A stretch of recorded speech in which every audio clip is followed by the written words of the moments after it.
እንደምን አላችሁ? እያጠናቀቅን ነው። ከአሁን ኋላ ጸሎት የለንም። ትንሽ መልዕክት ለማስተላለፍ ያለው እንጂ ብዙ አልሄዳችሁም። ምን ያህል ያስጠይቃል ናቸው። እንግዲህ ዛሬ ያለንበት ትልቁ የድኅነታችን ቀን ይህ ነው። ይህም ሁሉ ዋጋ የተከፈለው ለዚህ ነው።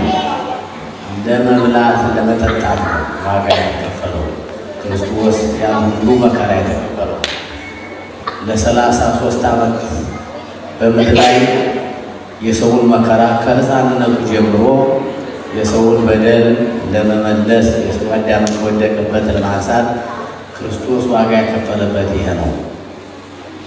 የመጨረሻው ይሄ ነው ድኅነታችን። ያለዚህ ምንም ድኅነት የለም። ስጋውን ካልበላ እንደሙ ካልጠጣ በስተቀር ይችን ለመስጠት ነው ወገኖቼ። እኛ ስንበላት ያቺ እንዲቆርጠን ስንበላት ያልተሰቀቅናት እንጨት ያመጣችብን ዕዳ ያመጣችብን በደል ይህን ሁሉ መከራ እንድንከፍል ያደረገ። ነገር ግን በዛ ሁሉ ደግሞ ምንም በደል የለበት አምላክ ምንም ነገር ሊሆንበት በአንደበቱ በሰውነቱ ክፋት በአንደበቱ ሐሰት ያልተገኘበት አምላክ በሰዎች እጅ መከራ ተቀብሎ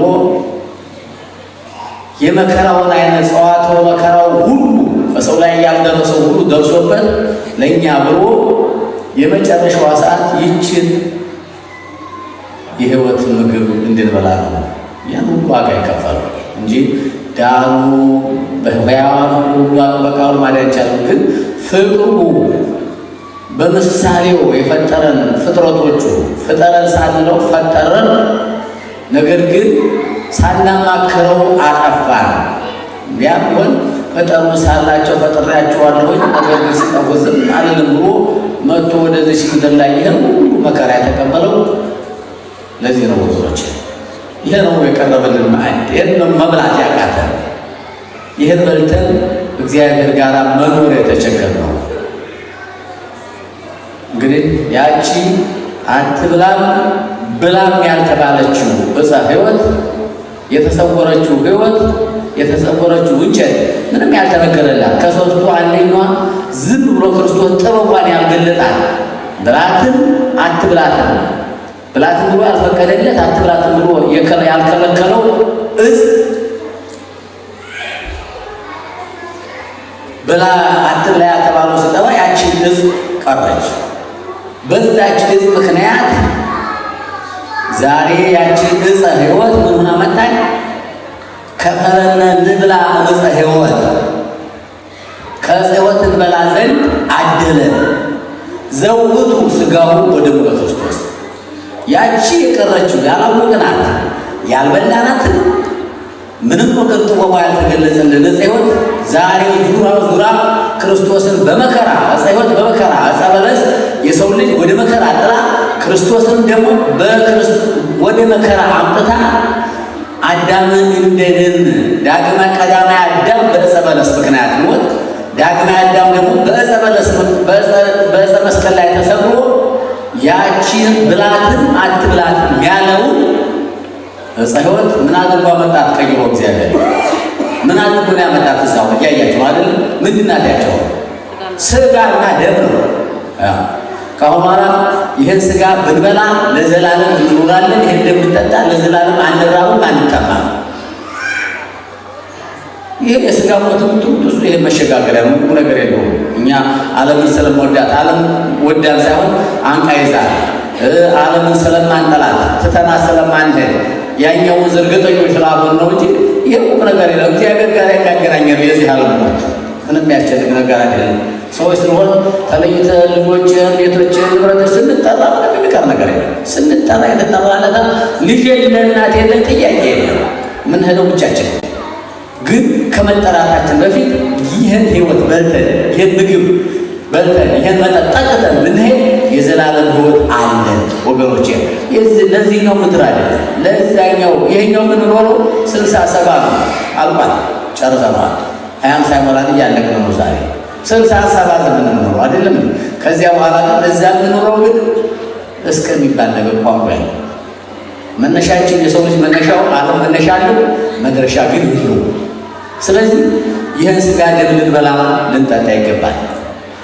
እንግዲህ በይቲ ዕለት ምሴተ ሐሙስ ለጸቢሐ ዓርብ በምሴተ ሐሙስ ዛሬ በዛሬው ዕለት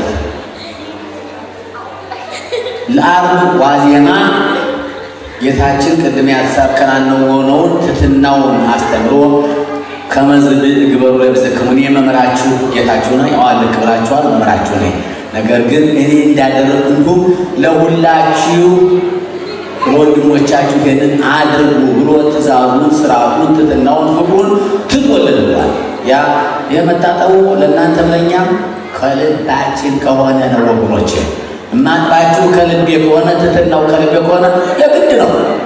ክህነት የተቀበልነው የያዝነው ክህነት ስለሚያስገድደን የግድ እናንተም የምትታጠቡት ስለታጠባችሁት ያለ ከልባችሁ ሆነ ነው መታጠብ ያለባችሁ። እግራችሁ ስላቀረባችሁ እግራችሁ ብቻ የሚነጻ እንዳይመስላችሁ ብሏል እኮ።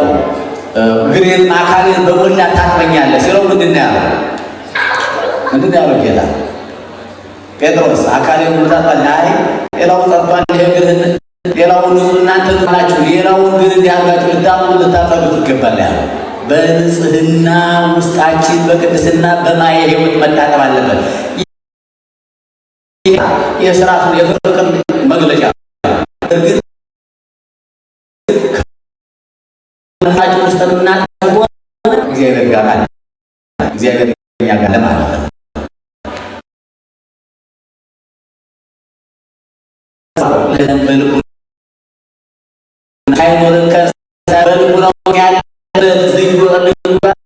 ያለበት ቂም በቀል የሌለበት ሰው ይበላው ይካናችሁ አመት በልው ወለዝቱ ግፍ ይሄ ጋና ደም ያስፈራ ቅዳሴው ላይ ስንገባ ካምሳቶ ሚመጠን ዛት ዕለት ወሰት ዛት ግርት ይቺ ዕለት ምን የምታስፈራ የምታስጨንቅ የምታደርግጥ ናት ቅዳሴ እና ሥጋውን ደሙን ለመብላት ስንመጣ ራሳችን ተዘጋጅ እምን እገሌ በልቡናችን ነገር ይዘን የምንመጣው እንዲያ ነው። ወደ እግዚአብሔር ሲቀርቡ ያኮረ ዋጋ የምንቀበለው ለሕይወት የዘላለም በዛ በቃ የሚዘን ሆነ ግን አምና በላ ሥጋውን ይህ ሥጋ የክርስቶስ ሥጋ ይህም የክርስቶስ ደም እንዳሉ እንዲሆነ ሳይረዳ የሰው ልጅ ቢበላው በላ ሄዶ መቅሰፍ በራሱ ላይ ሥላሴ ይመራታል። ይህን ሥጋና ደም ይህን ለመጠጥ ራሳችንን ማዳለን ግን ይህን ፈርቀን ድረስ ልንሆን ወገኖች አይሆንም። መጠራታችን አይቀርም። ምንም አትጠራጠሩ። ይሁን የሚያደርሰው የለም። አሁኑ ተዘጋጅተን ልንጠብቀው አሁኑ እግዚአብሔር ጋር ተገናኝተን ምንድነው ለእግዚአብሔር ቆይ ነቢ ባለ ያለው ወረቼ ምድሩ እኮ እግዚአብሔር ለነገር ብሎ የሚያቆይ ሰው ማን ነው? ሥጋው ደግሞ ለነገር ይቆየኝ ይባላል ወይ? የለም። ስለዚህ አስባችሁ ገባኛል፣ እንረዳለን። ብዙ በሕይወት ውስጥ ብዙ ችግር ይኖራል እናውቃለን። ግን ያ መፍትሄ አይደለም። ያ መፍትሄው ምክንያት ሊሆን አይችልም። ሊሆን ከሕይወት የበለጠ ምንም ነገር የለም። ለልጆቻችን፣ ለቤታችን፣ ለዚህ ምድር እንደምንጨነቀው ሁሉ ለላይኛው ብንጨነቅ ከእግዚአብሔር ቆጥቶ ማለት ነው። ባል በሚስቱ ሚስት በሚስቱ አይጠየቅም በኋላ እኮ። አዎ ዘይፈቅድ ይትሎ ዘይፈቅድ ይትሎኒ ሊከተለኝ የፈለገ ቢኖር ያ ወይንሳ መስቀለ ሞቱ መከራን ተቀብሎ ሊቀለኝ ለልጅ ብሎ ክርስቶስን በልጅ ፈንታ ለክርስቶስን መተው ለባል ብሎ ሚስት ክርስቶስን መለወጥ አባቱን ከኔ ይልቅ አባቱን የሚወድ ከኔ ይልቅ ልጁን የሚወድ ከኔ ይልቅ ሚስቷን ባሏን የምትወድ ሴት ወይም ፈልግ ሰው ከኔ ጋር ሊኖር አይችልም። ምክንያቱም ምርጫ እግዚአብሔር ተከትሎ ከሆነ ሥጋ ወደሙ ያለ ክርስቶስ አይሆንም። ምንም በሉ ያለ ሥጋና ያለ ደም መዳን አይቻልም። ይሄንን ልማት እንደው እንትና ገሌ ነው ቅዱስ ገሌ ቅዱስ ሚካኤል ቅዱስ ድንግል ማርያም ሆነ አታድነን። ምን አታድነን?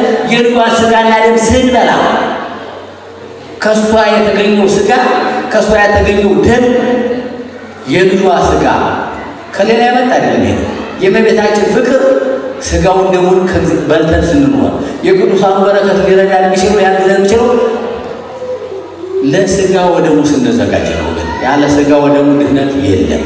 ምን ብላችሁ እንደው ብንላችሁ የፈለገ አይ ተሳቂያለሽ ቆይ ምናምን እሱ ማለት የሚያረካን ካለ ቁረቡ እንጂ ባሌ እንዲያስቸግሮኝ ወይ እንደግሮኝ እንግዲህ አስቸጋሪ ትዳር እንደምታውቁት ነው። በተለይ በዚህ ሀገር ትዳር እናውቀዋለን። ብዙዎቻችሁ ታውቁታላችሁ። ውስጡ ሳትላው ግን በደመና የተሸፈነ ብርሃን የበራበት የውጭ ብርሃን የዚህ ሀገር ትዳር ብዙ ግን ያንን ሰብሮ መውጣት ያስፈልጋል። ባል በሚስቱ አይገባም፣ ሚስት በባሏ አትጠየቅም። ስለዚህ ራስን ማዳን ከሆነ ራስን ማዳን የሚቻልበት ጊዜ ያለ ለስጋ ወደሙ ጋር ስጋ ወደሙ ሳንበላ ብንሞት ግን እኛ እንነግራችሁ መቼም ቤተክርስቲያን ስትሞቱ ስጋ ወደሙ ተቀብሏል አብረን ዝም ነው የምንለው። አይ ስጋ ወደሙ ያልበላ ያልጠጣ 30 ጊዜ ብንፈታው አይደል። ስለዚህ ይህን ስጋና ደም ልንበላ የግድ ነው። ይህን ስጋና ደም ስንበላ ደግሞ በትህትና በፍርሃት ያለ ድፍረት ሳይኖር ይህን ስጋ ከበላን የዘላለም ሕይወት አለ። እንታችሁታል እንትና መቃርዮስ በልቶ ስጋውን በተስፋ 60 ዓመት ኑሯል ምራቁ ሳይጠፋ ብሏል። መቃርዮስ የሚባል ጻድቅ ነበረ። የክርስቶስን ስጋና ደም በልቶ ልክ ደሙን እንደበላበት ከዛች ቀን ጀምሮ ምራቁን አልተፋም። 60 ዘመን ሲኖር በሕይወት የቆየው 60 ዘመን ነው። ስጋው ደግሞ ከተቀበለ በኋላ በረሃ ገብቶ የዘጋ ባህታዊ 60 ዓመት ሳይተፋ ምራቁን እንዲህ አድርጎ ነው የቀረው። ለምን? ይህ ስጋ የማይላመጥ እንደ አድማስ ገያ በጥርስ ምን ጥርስ ነው ዋ ምናፍ ነው የሚቀበለው፣ ዋ ምን ጥርስ ነው የሚያላምጠው፣ ዋ ምን ሆድ ነው የሚሸከመው። ነበልባል ያለበት የሚያቃጥለው ነው። አዎ በበቁ ሆነ በሚገባ ከመምረና ሳችን ጋር ተነጋግረን በአግባቡ በፍርሃት ስለ ንስሐ ስለገባ ብቻ አይደለም ስንገባ ስንበላው እያለቀስ ለምን ያ ክርስቶስ ለእኔና ለእናንተ ብሎ የከፈለው ዋጋ እያሰብ እየሳቅን ሳይሆን እየተደሰትን ሳይሆን እያዘን ስለ በደላችን ለእኔ ብለህ እኮ ነው የሞትከው ያ ሁሉ ዋጋ የከፈልከው እኮ ለእኔ ነው እያንዳንዳችን እያለቀስ ከተቀበልነው ዋጋ እናገኛለን። አሊያ ግን እየፈራን እየሸሸን የምንኖር ከሆነ ግን እንደው ተመልካቾቹን እንዳንቀር እግዚአብሔር ዳ ወገኖቼ የበቃነውን ጊዜ በዛ በበቃንበት ደረጃ ያብቃል። እግዚአብሔር መጨረሻውን ያሳምርልን። ወስብሐት ለእግዚአብሔር። አሜን። ደቆራሉ